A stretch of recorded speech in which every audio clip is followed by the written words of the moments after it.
ஸ்ரீமதே ராமானுஜாய நமக. ஸ்ரீமதே நிகமாந்த மகாதேசிகாய நமக. ஸ்ரீ கோதாஸ்துதியில் 27வது ஸ்லோகத்தில் கோதாதேவி நமக்கு எப்படி தாயாக இருக்காள், உலகத்துக்கு எப்படி ஜனனியாக இருக்காள் அப்படிங்கிறத பற்றி ஸ்ரீ தேசிகன் வர்ணித்தார். அடுத்த ஸ்லோகம் 28வது ஸ்லோகம் தியான ஸ்லோகமாக இருக்கு. எப்படி தியானம் பண்ணுறார், எப்படி தியானம் பண்ணணும்னு நமக்கு சொல்லி கொடுக்குறாருங்கிறத இந்த ஸ்லோகத்தில் பார்க்கலாம். சதமகமணி நீலாச்சாரு கல்ஹார ஹஸ்தா ஸ்தனபரணமிதாங்கி சாந்திரவாத்சல்ய சிந்துஹோ அழக வினிகிதாபி சக்பிரா கிருஷ்ணநாத விலசது ஹிருதி கோதா விஷ்ணு சித்தாத்ம ஜானக. இந்த ஸ்லோகத்தில் பெரியாழ்வாரோட புதல்வியா அவதாரம் பண்ணி நமக்கெல்லாம் அனுகிரகம் பண்ணிட்டு இருக்கிற அந்த கோதையை நம்ம எப்படி தியானம் பண்ணணுங்கிறார். அதாவது எப்பவுமே ஸ்ரீ தேசிகன் எல்லாத்துலேயுமே முதல்ல தியான ஸ்லோகத்தை முதல்ல சொல்லிட்டு அதுக்கப்புறம்தான் ஆரம்பிப்பார். அதே மாதிரி இதுலேயும் ஆரம்பிச்சிருக்கார். எல்லார் உள்ளத்துலேயும் கோதாதேவி விளங்க வேண்டும் அப்படின்னு தியானம் பண்ணுறார். ஸ்ரீவில்லிபுத்தூரில் ஸ்ரீ தேசிகனை வரவழைச்சிட்டு அவர் அன்றைக்கி மௌன விரதம் இருந்த வேறையும் மௌனத்தை கலைச்சிட்டு அவர்கிட்ட இந்த சோஸ்திரத்தை வாங்கின்னு இருக்கா.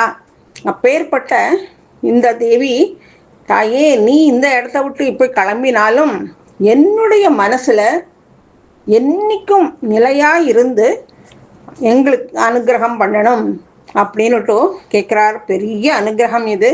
இந்த அனுகிரகத்தை கேட்குறார். இதே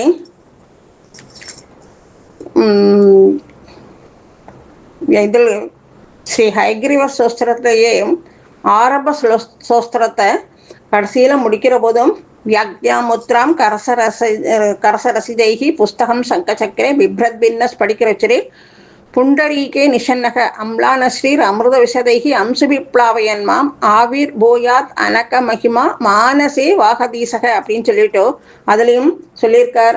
அதேமாரி ஸ்ரீஸ்துதியிலையும் கல்யாணானாம் அபிகல் நிதி காபிகாருண்யசீமாம் நித்யாம் மோகாம் நிகம வச்சசாம் மௌலிமம் தாரமாலாம் சம்பத் திவ்யா மதுவிஜயின சந்நிதத்தாம் சதாமே சைஷாதேவி சகல புவன பிரார்த்தனா காமதேனுகோ அப்படின்னு பிரார்த்தனை பண்ணுறார். இப்படி ஒவ்வொரு ஸ்லோகத்திலையும் பிரார்த்தனை பண்ணுறார். இப்பேற்பட்ட இந்த கோதாதேவி கரும்பச்சை இந்திர நீலக்கல் மாதிரி இருக்காளாம். அது அவ கையில் என்ன வச்சுருக்கா, செங்கழுநீர் பூ வச்சுருக்காளாம். திருப்பாவையிலே சொல்கிறாரோ இல்லையோ, செங்கழுநீர் வாய் நெகிழ்ந்து ஆம்பல் வாய் கூமினகான் அப்படின்னு. அந்த மாதிரி கையில் செங்கழுநீர் பூ வச்சுருக்கா. அதே உள்ளத்தில் கருணை அப்படிங்கிற பாரம், நம்ம கிட்ட இருக்கிற கருணை அவளுக்கு அவ்வளவு அதிகமாக இருக்கு. அந்த கருணாமிரத சாகரியோ அந்த கருணைங்கிற குணமும் வாத்சல்ய குணமும் இந்த உலகத்தில் இருக்க நம்ம எல்லாருக்கும் ஞானப்பாலை கொடுக்கறதுக்காக இருக்கிறதுனாலையும் அவளுடைய ஸ்தனங்கள் அப்படியே பாரமாக இருக்கான். அது மட்டும் இல்லாமல் வெட்கமாக வேற இருக்கான். அதனால அந்த உடம்பு கொஞ்சம் கொஞ்சம் குனிஞ்சபடி இருக்காளாம். அப்படி இருக்கிறவள் சோச்சிஷ்டாயாம் சஜினிகளிதம் அப்படின்னு சொல்ற மாதிரி தன்னுடைய சூடி களைஞ்ச மாலையை எம்பெருமானாகிய தன் கணவனுக்கு சூட்டி அவனையும் வசப்படுத்தியிருக்காள். அது மட்டும் இல்லை, அவனையே அந்த பூமாலையாலேயே கட்டி போட்டு சூடி கொடுத்த சுடற்கொடியாகவும் ஆகி கட்டி போட்டு அவனை தனக்கு வசப்படுத்தியிருக்கான். அப்போ ஏற்பட்ட அந்த கோதாதேவி, இதெல்லாம் பெண்களுக்கே உண்டான அழகு. அப்பேற்பட்ட அந்த கோதாதேவி எல்லாருக்கும் நல்வார்த்தைகளை கொடுக்குறா, பூமியை கொடுக்குறா, பூமாலையை கொடுக்குறா, சூடி கொடுத்தவளா இருக்கா எல்லாத்துக்கும். ஸ்ரீவில்லிபுத்தூர் இருக்கிற அந்த மூலவர் ஆண்டாள் அவ்வளவு வாத்சல்ய சிந்துவா இருந்துட்டு இருக்காளாம். பெரியாழ்வாரோட பெண் பிள்ளையோ இல்லையோ, தன்னுடைய உள்ளத்தில் அப்போ ஏற்பட்ட பெரியாழ்வாரோட பெண் பிள்ளை தன்னுடைய உள்ளத்தில் எல்லார் உள்ளத்திலையும் நன்கு விளங்க வேண்டும் அப்படின்னுட்டு ஸ்ரீ தேசிகன் கேட்டிருக்கார். இந்த ஸ்லோகத்தை நம்ம சேவித்தோம் அப்படின்னா வாத்சல்யம், வாலபியம் இப்படிங்கிற குணங்கள் கொண்டு நம்மளை அவள் அனுகிரகம் பண்ணுவா. வாத்சல்யம் அப்படின்னா குற்றத்தையே பார்க்காதவள். வாலபியம் அப்படின்னா பெருமாளுக்கே உண்டானவள், பெருமாளுக்கே உண்டான தியானத்தோடு இருக்கிறவள். எம்பெருமானுக்கும் இது பொருந்தும். எப்படின்னா எம்பெருமான் திருமேனியோட நிறம் 22வது ஸ்லோகத்தில் சொன்னாரோ இல்லையோ, அருகம்புல் நிறம், பச்சை நிறமாக இருக்குது அப்படின்னு தாயார். அதே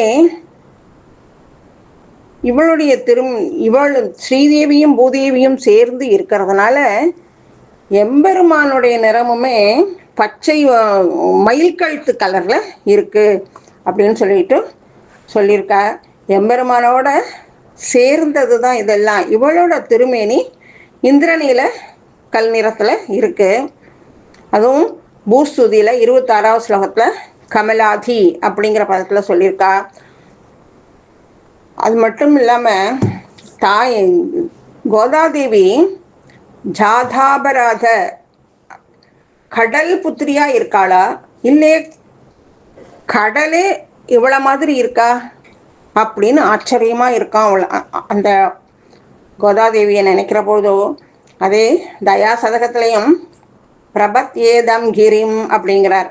அதாவது பெருமாள் கரும்பு சாராக இருந்தால் நம்ம உடனே யூஸ் பண்ணிக்க முடியும். கரும்பு சாருடைய கல்லாக இருந்தால் கரும்பு சாறு அப்படியே பாறையாக இருந்ததுன்னா எப்படி அதை நம்ம யூஸ் பண்ண முடியும்? ஆனால் அதே என் தாயார் எப்படி இருப்பா அப்படின்னா அவள் எல்லாத்துக்கும் ஃப்ளெக்சிபிளாக இருப்போம். யார் எப்படி பண்ணாலும் வளைஞ்சு கொடுத்துண்டு குற்றத்தை கண்டுபிடிக்காம எல்லாருக்கும் அனுகிரகம் பண்ணுவா. அவள் உலகத்துக்கே ஜனனியாக இருக்கா. நமக்கெல்லாம் ஜென்மத்தை கொடுக்குறா, ஞானப்பாலை கொடுக்குறா. இப்படி உலகத்தில் இருக்கிற அத்தனை தாய்களை காட்டிலும் இவள் சிறந்தவள். உலக தாய்மார்களில் இவள் எப்படின்னா கடல் மாதிரி இருக்கலாம். அந்த கடல் எப்படி அவ்வளவு பெரியதோ அந்த மாதிரி கடல் நீர் எப்படி நிறைந்து இருக்கோ அது மாதிரி இவளும் வாத்சல்ய குணத்தில் நிறைஞ்சு இருக்கா. இப்பேற்பட்ட இந்த கோதாதேவியானவள் நமக்கு இவ்வளவு அனுகிரகம் பண்ணின்னு இருக்கா. இப்பேற்பட்ட இந்த தாயார் என்னைக்கும் நம் மனசில் பிரகாசிச்சுண்டு வீற்றிருந்து நமக்கு அனுகிரகம் பண்ணணும் அப்படின்னு சொல்லி கேட்குறார். அப்படி சொல்கிற பொழுது இந்த ஸ்ரீ கோதாஸ்துதி ஆரம்பிக்கிற பொழுதோ ஸ்ரீ விஷ்ணு சித்த குல நந்தன கல்பவல்லி அப்படின்னு ஆரம்பித்தார்.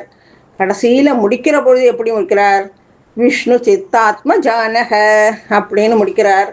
ஏன்னா பெரியாழ்வாரோட பெண் பிள்ளையான கோதாதேவி நம்ம மனசில் என்னைக்கும் வீற்றிருந்து நமக்கு அனுகிரகம் பண்ணணும் அப்படிங்கிறத நம்மளும் ஆச்சாரியர் மூலமாகவும் அவளை தியானம் பண்ணுவோம்.